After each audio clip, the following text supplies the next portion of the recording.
substantive evidence? That's my question to you. Your Honor, the only, what we have in support of the motion is cited in the amendment and in the motion itself.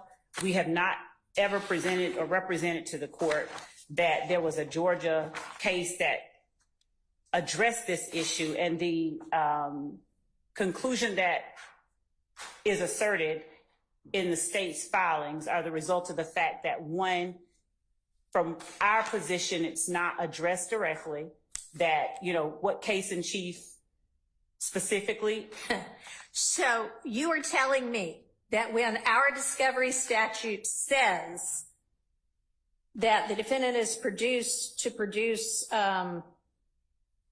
or permit inspection and copying of whatever it is that they're in possession or control of, which the defendant intends to introduce as evidence in the defense case in chief or rebuttal at the trial, you think that there's some kind of lack of clarity about what that means? Is that what you're representing to the court? Your Honor, I'm representing that was the position that was taken.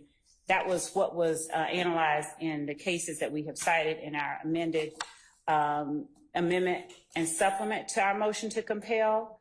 That is, in our position, a reasonable interpretation. And as we've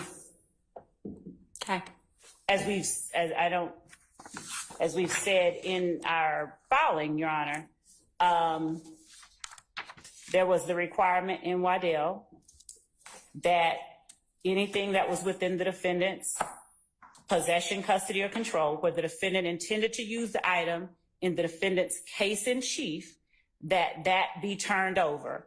The Waddell court, Your Honor, in analyzing the meaning and understanding of case in chief, as the court correctly pointed out earlier, said that if it is going to be used as both impeachment and substantive evidence, that constitutes case in chief. From there, we made the assertion, the state's position, that if the defense intends, because there's nothing in Georgia law that analyzes it at this level, if the defense intends to introduce evidence as both impeachment and substantive evidence, then they have a duty to disclose it. And that is the origin of the state. That is the basis for our position.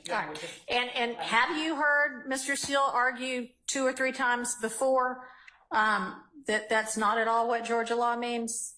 We've not made this argument before. So I don't mean in writing. Y'all have not had any discussion whatsoever in front of Judge Glanville about.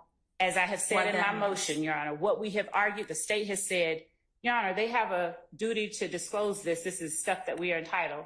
And Mr. Steele has said no, in citing the Georgia statute. He said we do not. I have never asserted, I've never made this distinction. I've never said that case in chief means if it's being presented as impeachment as substantive evidence. I've never made that. I've never made that argument in a written or oral filing. Okay. All right. Well, I would like for you to take your duty of candor to the court with a little bit more seriousness in the future, Ms. Love.